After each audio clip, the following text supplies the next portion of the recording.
Assalamualaikum warahmatullahi wabarakatuh. Nah, baik, kembali lagi bersama saya yaitu Ali Alfredo. Halo semuanya, selamat datang kembali. Pada materi kali ini saya akan membahas topik yang sangat penting dan menjadi dasar teknologi masa depan, yaitu keamanan perangkat IoT atau Internet of Things. Saat ini kita sudah tidak asing lagi melihat benda-benda di sekitar kita yang bisa terhubung ke internet mulai dari jam tangan, lampu rumah yang bisa dinyalakan lewat HP, sensor di pabrik hingga kamera pengawas. Namun di balik kemudahan dan kecanggihan itu ada risiko besar yang menyertai jika perangkat ini tidak diamankan dengan baik. Data pribadi kita bisa dicuri atau bahkan sesekali bisa diretas oleh orang yang tidak bertanggung jawab. Oleh karena itu, untuk tujuan pembahasan kita hari ini adalah memahami apa itu IoT. Ya. Selanjutnya itu konsep dasar dan penerapan IoT.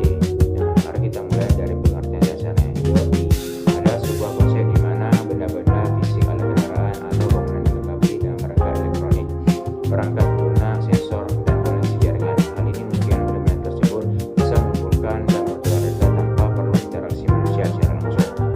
Prinsip utamanya adalah koneksi kapan saja, di mana saja, melibatkan apa saja dan dengan siapa saja. Penerapan teknologi ini sudah sangat luas di berbagai bidang.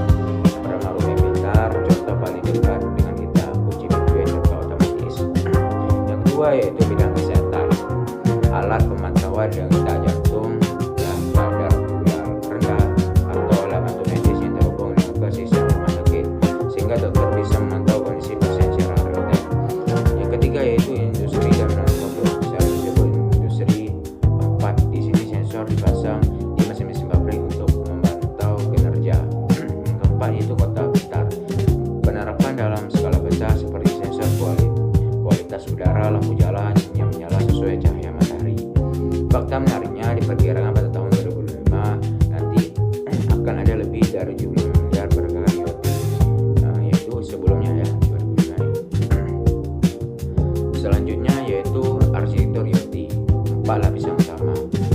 Agar kita mengamankan sistem ini, kita harus paham dulu bagaimana strukturnya dibangun secara umum. Arsitektur IoT dibagi menjadi 4 lapisan utama. Yang pertama itu lapisan perangkat. Ini adalah lapisan paling bawah, berisiko fisik itu sendiri. Di sini terdapat sensor yang berfungsi menangkap data dari lingkungan seperti suhu, gerakan, kelembapan, dan lampu luar yang berfungsi melakukan tindakan fisik sesuai perintah.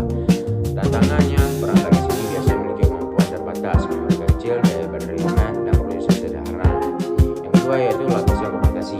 Setelah data dikumpulkan, data harus dikirim. Lapisan ini adalah jalur penghubungnya. Di sini kita menggunakan berbagai teknologi seperti Wi-Fi, Bluetooth, LoRaWAN atau jaringan seluler, dan perangkat penting bernama gateway atau pintu gerbang. Alat ini bertugas mengumpulkan data yang dibagi sensor, menerjemahkan bahasa komunikasi yang berbeda, lalu meneruskan ke jaringan lebih luas. Yang ketiga yaitu lapisan awan. Data yang dikirim akan masuk ke sistem pusat yang ada di layanan awan. Ini adalah otak dari sistem IoT. Di sini data disimpan dalam jumlah besar, diolah, dianalisis, dan diproses menggunakan jaringan kekuatan. Yang keempat adalah lapisan aplikasi. Ini adalah lapisan paling atas yang berinteraksi dengan kita sebagai pengguna. Data yang sudah diolah ditampilkan dalam bentuk yang sudah mudah dibaca seperti grafik, laporan, atau tampilan aplikasi HP. Dari lapisan inilah kita memberi perintah, misalnya menekan tombol, buka pintu, atau matikan lampu. Jadi laporan data naik dari sensor jaringan awan aplikasi, perintah turun dari aplikasi awan jaringan alat. Semua titik ini harus jaga. Keempat yaitu model komunikasi dalam IoT. Selain arsitektur, kita juga harus tahu bagaimana pola komunikasi antar perangkat berlangsung, yaitu ada 4 model. Yang pertama ada model D2D, komunikasi langsung antar dua perangkat tanpa lewat server. Risikonya itu karena jarak dekat, penyerang yang berada di jangkauan bisa menyadap jika jaringan tidak dikunci enkripsi.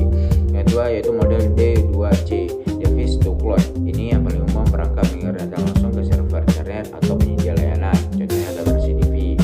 Risiko data melintas di jaringan publik wajib dikirim dalam keadaan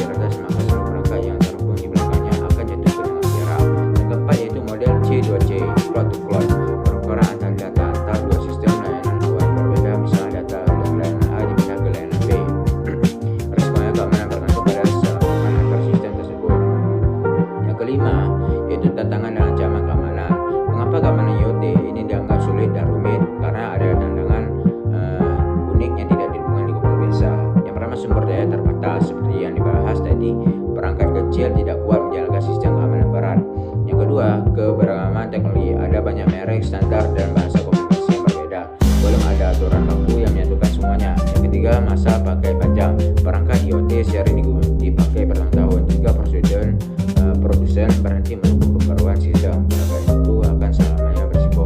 Yang keempat, lokasi itu terbuka. Banyak sensor dipasang di jalanan atau ladang yang bisa dijangkau orang asing. Dari tengah itu muncul berbagai ancaman nyata. Karena sandi bawaan lemah, ini jalan paling fatal. Banyak pengguna tidak mengganti sandi publik yang sederhana seperti admin atau 1234. Penyiaran bisa masuk dengan mudah, tidak ada pembaruan sistem. Banyak perangkat tidak punya fitur pembaruan otomatis. Jika ada celah keamanan baru ditemukan, perangkat tidak bisa ditambah. Eksekusi lemah atau tidak ada data dikirim terbuka, siapa saja yang menghidap jaringan bisa langsung membaca isinya. Serangan jaringan seperti serangan middle yang menyusup dengan jalan. Penyalahgunaan fungsi mengubah kerja alat, misalnya memutar arah kamera, mematikan alarm, atau mengubah pengaturan suhu. Selanjutnya itu strategi keamanan berlapis. Nah, karena ancaman ada di mana-mana, solusinya bukan hanya mengamankan satu titik, tapi menerapkan keamanan berlapis atau defense in steps. Artinya kita memasang benteng di setiap lapisan. Keamanan perangkat, gunakan garis yang kuat dan unik. Ganti sandi bawaan pabrik, pastikan perangkat mendukung fitur kontrol sistem jarak jauh. Ya, memberikan teknik agar hanya perangkat sah yang boleh masuk jaringan. Terus ada keamanan di gateway jaringan. Jadikan gateway sebagai penjaga gerbang ketat, periksa semua data yang masuk dan keluar. Ya, gunakan programasi yang aman dan terencana. Selanjutnya yaitu keamanan di awan dan data. Kunci data saat data sedang dikirim dan saat sedang disimpan. Terapkan aturan akses yang ketat, siapa boleh melihat, siapa boleh mengubah.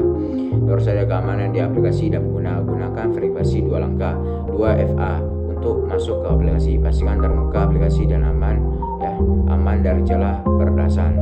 Dan yang paling penting, edukasi pengguna harus paham cara aman menggunakan hal tersebut, karena seringkali kelalaian manusia menjadi penyebab utama, ya, serangan berhasil. Terus kita mengambil sebuah apa saja sih kesimpulan yang dapat kita ambil dari sini, yaitu IoT adalah masa depan teknologi yang menghubungkan dunia fisik dan digital untuk kemudahan dan efisiensi.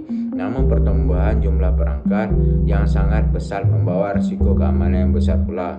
Yang kedua yaitu arsitektur IoT terdiri dari 4 lapisan perangkat, komunikasi awan, ya. Terus ada komunikasi awan dan aplikasi.